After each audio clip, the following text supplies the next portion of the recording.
nos assistants qui sont pour la plupart étrangers, mais je tiens à dire qu'il y en a quand même quelques-uns qui viennent du Québec, puis ça, on est très contents aussi.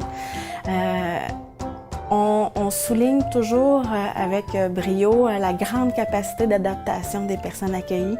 Puis ça, c'est vraiment un modèle dont on doit tenir compte vraiment parce que eux, année après année, ils doivent à chaque fois se réhabituer à vivre avec quelqu'un, se réhabituer à vivre avec un groupe d'assistants.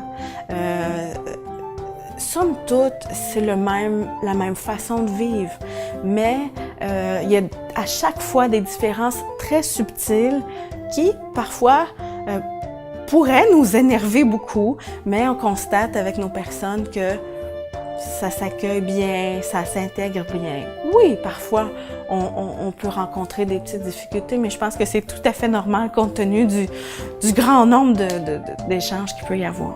Tous les continents y passent, on a des gens qui viennent d'un peu partout. Donc ça nous amène des cultures différentes, des façons de penser différentes, de sorte qu'on reste toujours dans la différence. Puis ça, la différence, ça nous porte, encore une fois. Ça nous amène à échanger des points de vue, des fois à s'affronter, un peu se confronter dans ces points de vue-là. Mais ça fait en sorte qu'on ressort de l'expérience avec un bagage beaucoup plus enrichissant, riche, puis ça nous amène aussi à penser différemment.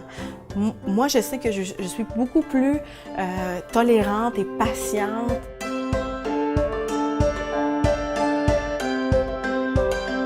Un élément essentiel dans les relations entre les humains, c'est d'être vrai, puis c'est d'être authentique.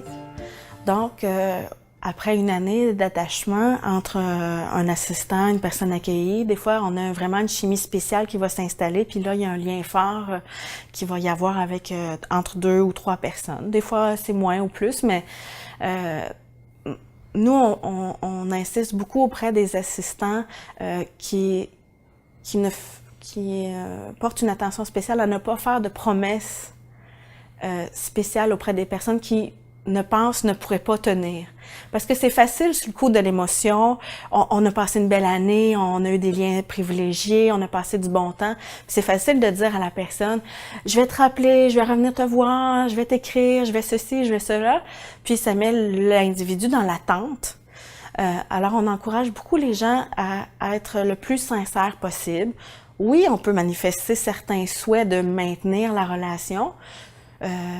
Puis nous aussi, on encourage nos personnes, si elles le mentionnent, à être en relation aussi. On va les aider à écrire un courriel à l'assistant, on va l'écrire pour eux, ils vont nous dire qu'est-ce qu'on écrit. Mais d'essayer d'être le plus sincère et vrai pour que la relation du après prenne sa juste place.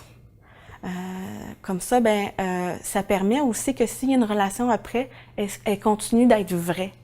J'ai vécu 2 ans avec Gilles, je m'apprête à changer non seulement de foyer, mais de communauté. Alors, c'est sûr qu'il y a un lien qui va simplement naturellement continuer à se vivre avec Gilles. Parce que, bon, je savais que mon départ viendrait éventuellement et j'ai préparé les personnes du foyer à ça, qu'on est allé ensemble en sortie de foyer une fin de semaine, aller passer la fin de semaine ensemble à Trois-Rivières, qui connaissent mon nouveau lieu. Je savais qu'il pourrait éventuellement venir. Et Gilles, ça a tombé dans lui et il a très bien compris ça. Et là, il n'arrête pas de répéter qu'il va venir à Trois-Rivières, puis il le répète avec joie.